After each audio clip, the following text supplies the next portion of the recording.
जय हिंद एवरीवन, स्वागत है आपका वी नेशन 111 के एक नए एपिसोड में, जो आपके लिए लेकर आते हैं इंडियन डिफेंस की प्रमुख अपडेट्स को। सबसे पहले तो चैनल को सब्सक्राइब करना मत भूलिएगा।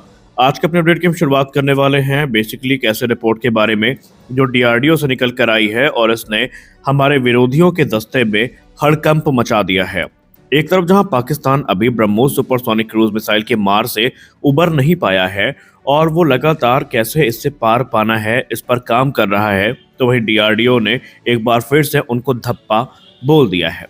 डीआरडीओ ने अब ये क्लियर इंडिकेशन दे दिए हैं कि भैया तुम तैयारी करो ब्रह्मोस की, हम लेके आ रहे हैं लॉन्ग रेंज की एंटी शिप मिसाइल। लेकिन पाकिस्तानी अगर ये गलती में है कि हम यहाँ पर बात करने वाले हैं किसी सबसोनिक या सुपरसोनिक मिसाइल की, तो ये गलत है। दरअसल डीआरडीओ ने क्लियर कर दिया है कि उनकी long range anti ship missile, जो कि एक हाइपरसोनिक गेम चेंजर होने वाली है, ये बहुत जल्दी अब हमें एक्शन में दिखेगी, क्योंकि अब ये जो मिसाइल है अपने सीरियल प्रोडक्शन में उतर रही है। जिसका सीधा मतलब ये है कि पाकिस्तान तैयारी कर रहा था ब्रह्मोस की और ये मिसाइल अब आउट ऑफ सिलेबस आ चुकी है। ये मिसाइल कोई हल्की फुल्की मिसाइल नहीं है, बल्कि ये मिसाइल मैक 10 पर ट्रैवल करने में सक्षम है और 1500 किलोमीटर की इसकी रेंज है। लेकिन पाकिस्तान जैसे छोट भैया परेशान ना हो, क्योंकि भारत इसको मुख्य तौर पर चीन को फिलहाल टारगेट करके बना रहा है। लेकिन इसका प्रसाद पाकिस्तान को भी मिल सकता है अगर पाकिस्तान ने दोबारा कोई हरकत करी तो।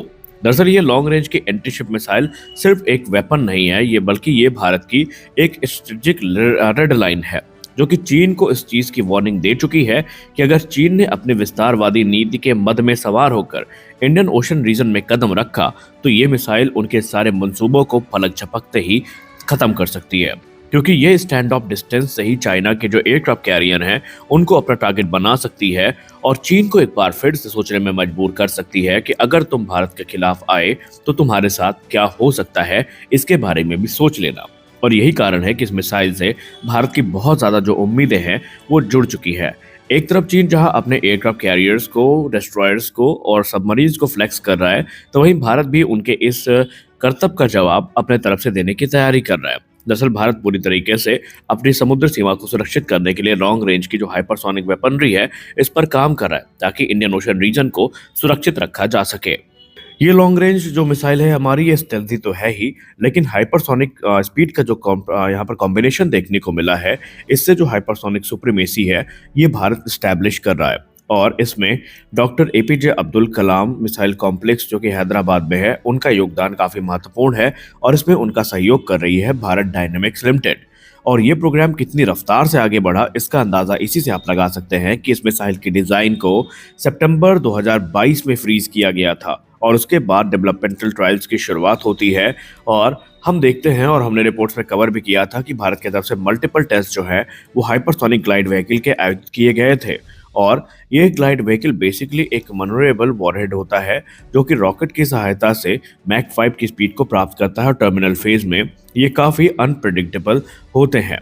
और अब अगर हम अक्टूबर 2025 की बात करें तो इनका सीरियल प्रोडक्शन यानी मिसाइल का सीरियल प्रोडक्शन शुरू हो चुका है और इसे एक बहुत बड़ी जीत के तौर पर देखा जा रहा है। और इस चीज की पुष्टि खुद defence research and development organisation के chief doctor Sameer V Kamat sir ने अपनी रिसेंट ब्रीफिंग्स में करी है। उन्होंने मल्टीपल टाइम्स इस चीज को इंगित किया कि ये मिसाइल बहुत पावरफुल है, ये मिसाइल मैक 10 पर ट्रैवल करती है, ये मिसाइल 1500 किलोमीटर तक का स्ट्राइक एनवेलप रखती है, जहां पर ये हार्पून जैसी जो मिसाइल्स हैं, इवन ब्रह्मोस जैसी जो सुपरसोनिक मिसाइल हैं, टेक्नोलॉजी में और कैपेबिलिटी में उनको भी आउटपेस कर सकती हैं और इन्हें लैंड और सी से लॉन्च किया जा सकता है। यानी एक क्लियर इंडिकेशन ये भी मिल चुका है कि इसके ग्राउंड बेस्ड लॉन्चर्स तो हमें देखने को मिलेंगे ही मिलेंगे, बल्कि ये हमारे जो वॉरशिप्स हैं उनसे भी लॉन्च की जा सकती है। फिलहाल ये मिसाइल अभी तुरंत सर्विस में नहीं आने वाली है, क्योंकि अकॉर्डिंग टू रिपोर्ट्स अगर हम बात माने तो इसका जो फुल यूजर ट्रायल है इसे 2027 से 28 तक पूरा किया जाएगा। लेकिन जो अर्ली इंटीग्रेशन है इंडियन फ्रंटलाइन एसेट्स में वो 2029 से शुरू हो जाएगा, जहां पर भारतीय नौसेना की जो 175 वॉरशिप का एक्सपेंशन है वहां पर ये हमें सिंक होती नजर आएगी, या यूं कह ले वहां पर ये शामिल होती नजर आएगी।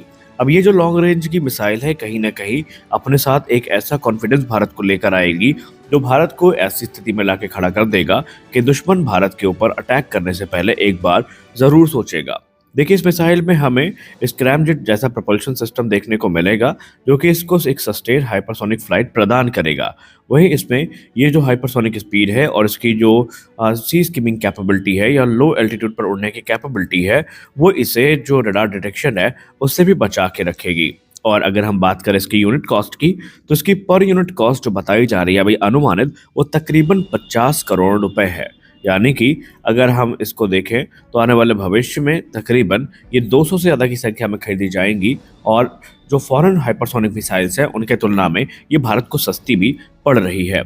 और यही कारण है कि इस समय इस मिसाइल को भारत में बहुत ज़्यादा सेलिब्रेट किया जा रहा है और लोग यहाँ तक कहते नजर आए हैं कि अगर ब्रह्मोस इतनी बड़ी स्केल में तबाही मचा सकती है तो एक बार गौर करके देखिए, जब ये मिसाइल ऑपरेशनल होगी तो फिर इसके क्या ही रिजल्ट होने वाले हैं। और हमारे पास ऑलरेडी एक टेस्ट ग्राउंड है पाकिस्तान नाम का, जहाँ पर हम इसको टेस्ट भी कर सकते हैं। तो आपको क्या लगता है, ये मिसाइल जितनी हम उम्मीदें कर रहे हैं उतनी कैपेबल होगी या उससे भी ज़्यादा कैपेबल होगी? आप कमेंट सेक्शन में ज़रूर बताएं। अगली रिपोर्ट में बात करने वाले हैं हम कावेरी इंजन प्रोग्राम को लेकर आई एक रिपोर्ट के बारे में। कावेरी इंजन का इंतजार हम सब कर रहे हैं और कावेरी इंजन कब तेजस में लगेगा, इसका इंतजार भी हमारे तरफ से किया जा रहा है। लेकिन इसी बीच एक महत्वपूर्ण टिप्पणी हमारे डिफेंस सेक्रेटरी की तरफ से आई है, जो कि कावेरी इंजन प्रोग्राम को लेकर के है। हाल ही में स्मिता प्रकाश मैम ने हमारे डिफेंस सेक्रेटरी से ये पूछा था कि हाल ही में जो फंड कावेरी इंजन इनिशिएटिव की शुरुआत हुई थी और पूरा देश जानना चाहता है कि कावेरी इंजन का इंटीग्रेशन कब होगा, कावेरी इंजन कब तैयार होगा, तो इस पर जवाब देते हुए हमारे डिफेंस सेक्रेटरी ने ये कहा कि 10 से 12 वर्ष में आप देखेंगे हमारा इंजन ऑपरेशनल होगा। उन्होंने कहा कि इस समय जो प्रोसेस है वो चल रहा है और चीज़ें फाइनलाइज हो रही है। हालांकि इनिशियली उनके बात से ये लगा कि फिलहाल कावेरी इंजन जो हमारा अनमैन कॉम्बैटेड व्हीकल है वहीं तक सीमित होगा। शायद मौजूदा जो वेरिएंट है ये हमें तेजस फाइटर में देखने को ना मिले।